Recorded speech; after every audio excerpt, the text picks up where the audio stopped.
अगर मैं आपसे पूछूं कि किसी महिला के मर्डर के पीछे कितने लोगों पर शक होगा, तो आप लोगों में से ज्यादातर का जवाब होगा 1, 2, 3 या फिर कुछ लोग कहेंगे 8 से 10 लोगों पर जिस केस के बारे में आज हम बात करने वाले हैं उसमें ऐसा बिल्कुल नहीं था, क्योंकि इस केस में पुलिस ने उस इलाके के 150 लोगों को पुलिस थाने बुलाया था, जिसमें डॉक्टर, पॉलिटिशियन जैसे बड़े लोगों से लेकर दूध वाला, पानी वाला, ऑटो ड्राइवर, यहाँ तक दिहाड़ी मजदूर भी शामिल था और कातिल भी इनमें से कोई एक था।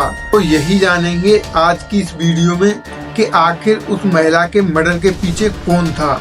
मेरा नाम है जितेंद्र कुमार और आप सभी का स्वागत है मेरे YouTube चैनल पर। तो ये कहानी है तमिलनाडु के एक छोटे से शहर अड्डीपट्टी में रहने वाली 43 वर्षीय नर्स सेल्वी की, जो शादीशुदा होने के बावजूद अपने पति और बच्चों के साथ नहीं रहती थी। पर उसका पति सुरेश, जो कैटरिंग का काम करता था, वो रोज शाम को काम से आने के बाद सेल्वी को फोन करता और उसका हालचाल पूछता।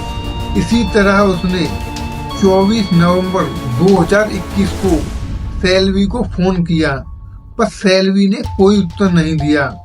फिर सुरेश ने सेल्वी को कई बार लगातार फोन किया, फिर भी सेल्वी ने कोई उत्तर नहीं दिया।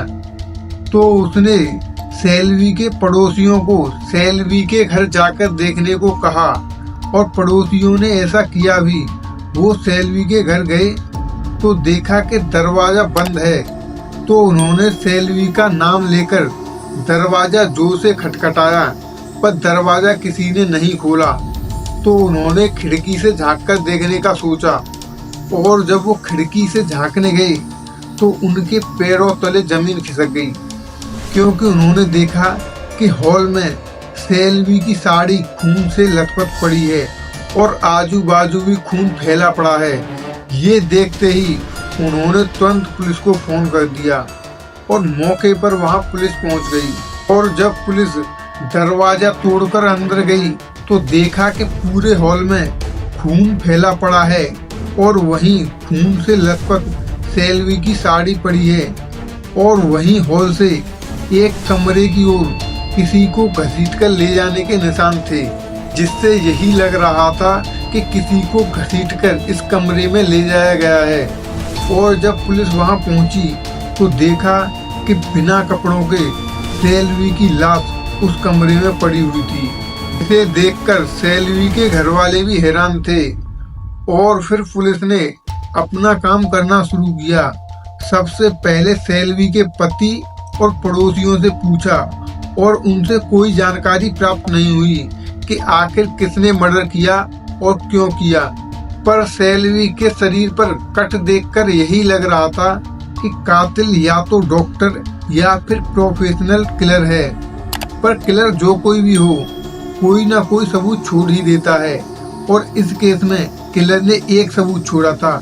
वो था उसके पैरों के निशान, जिसे फॉरेंसिक टीम ने इकट्ठा किया और बॉडी को पोस्टमार्टम के लिए भेज दिया।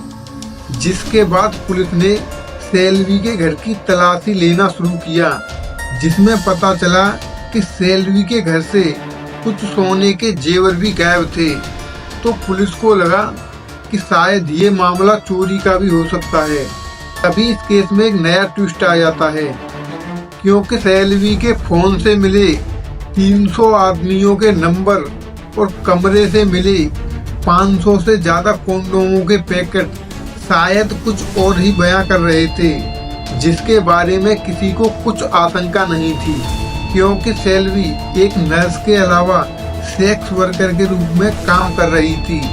इसलिए पुलिस ने ये अनुमान लगाया कि कातिल कोई भी हो, वो सेल्वी का जानकार होगा। और जब पोस्टमार्टम रिपोर्ट आई तो ये शायद यकीन में बदल गया, क्योंकि पोस्टमार्टम रिपोर्ट में आया कि सेल्वी मरने से कुछ मिनट पहले सेक्सुअल एक्टिविटी में शामिल थी। और फिर पुलिस ने सभी 300 लोगों को सम्मन भेजकर पुलिस थाने बुलाया और एक एक करके सभी से पूछताछ की तो पता चला कि 150 लोग सेल्वी के साथ सेक्सुअल एक्टिविटी में शामिल रह चुके थे, जिसमें डॉक्टर, पॉलिटिशियन से लेकर दूध वाला, पानी वाला, ऑटो ड्राइवर, यहाँ तक कि दिहाड़ी मजदूर भी शामिल था। इसलिए पुलिस वालों ने उन सभी के पैरों के फिंगरप्रिंट लिए और जो फिंगरप्रिंट सेल्वी के मर्डर से मिले थे उनसे मैच किया, पर वो किसी से मैच नहीं खाए।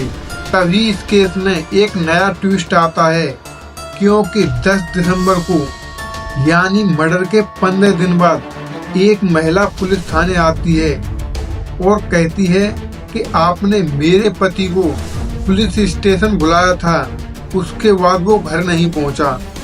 इस पर पुलिस वालों ने पूछा कि आखिर तुम्हारे पति का क्या नाम है, तो उसने बताया कि मेरे पति का नाम रामचंद्र प्रभु है, जो पुलिस वालों की संदिग्ध लिस्ट में शामिल था, जिसे पुलिस वालों ने 9 दिसंबर को बुलाया था, पर वो पुलिस स्टेशन नहीं आया।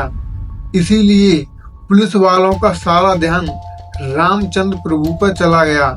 इसलिए पुलिस वालों ने प्रभु की पत्नी से पूछा कि तुम किसी सेल्वी के बारे में जानती हो, तो उसकी पत्नी ने कहा कि सेल्वी और उसका पति 10 साल पहले एक ही अस्पताल में काम करते थे और उनका अफेयर भी चल रहा था और प्रभु अक्सर सेल्वी को पैसे देते रहता था।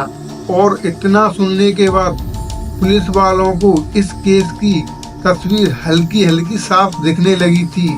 इसके बाद उन्होंने प्रभु के बारे में और जानने की कोशिश की तो पता चला कि जैसे जैसे समय बीतता गया तो सेल्वी का इंटरेस्ट प्रभु में खत्म हो गया और एक दिन प्रभु को पता चला कि सेल्वी के पास उसके जैसे सैकड़ों प्रभु हैं, पर सेल्वी एक नर्स होने के बावजूद ये सब बकवास चीजें क्यों कर रही थी। दरअसल इसके पीछे था सेल्वी का लालच और उसे ये नहीं पता था कि शायद उसका ये लालच उसकी जान ले लेगा। और अंत में ऐसा ही हुआ, क्योंकि सेल्वी ने प्रभु से लाखों रुपए उधार ले रखे थे और जब प्रभु ने अपने पैसे मांगे तो सेल्वी ने मना कर दिया कि मेरे पास पैसे नहीं हैं। पर प्रभु ने किसी तरह सेल्वी से पैसे वसूलने की सोची और तभी उसे याद आया कि सेल्वी के पास तो गहने हैं, तो उसने सोचा कि वो सेल्वी के पास जाएगा और अपने पैसे मांगेगा। अगर वो पैसे नहीं देगी तो उसे मारकर उसके गहने छीन लेगा। पर ये कितना सच है ये तो प्रभु मिलने के बाद ही पता चलेगा। इसलिए पुलिस ने प्रभु को गिरफ्तार करने का सोचा और उसका मोबाइल नंबर ट्रैक करना शुरू किया तो उसकी लोकेशन उत्तम पलायम नामक एक जगह से मिली, जहां जाकर पुलिस ने देखा कि एक बाइक खड़ी हुई है और वहां से कुछ दूरी पर एक आदमी जमीन पर पड़ा हुआ है। तो पुलिस ने वहां जाकर देखा तो देखा कि वो आदमी मरा पड़ा है और उसके पास एक जहर की बोतल पड़ी हुई है। पर वो आदमी और कोई नहीं, वो रामचंद्र प्रभु ही था जिसकी तलाश पुलिस कर रही थी। पर आप सोचेंगे कि शायद रामचंद्र प्रभु ने आत्महत्या सेल्वी के कार्ड की, तो आप बिल्कुल गलत हैं, क्योंकि सेल्वी के अलावा उसके 7-8 और महिलाओं से संबंध थे और जिसमें उसने सब कुछ खो दिया था, इसलिए उसने आत्महत्या कर ली थी। लेकिन पुलिस ने रामचंद्र प्रभु और सेल्वी के किलर के फुटप्रिंट आपस में मिलाकर देखे और वो मैच कर गए। इससे ये बात तो क्लियर हो गई कि सेल्वी का हत्यारा और कोई नहीं बल्कि रामचंद्र प्रभु ही था। इसलिए पुलिस ने इस केस को बंद कर दिया। अगर आपको ये कहानी अच्छी लगी हो तो वीडियो को लाइक करें और ज़्यादा से ज़्यादा शेयर करें और हमारे चैनल को सब्सक्राइब जरूर कर लें।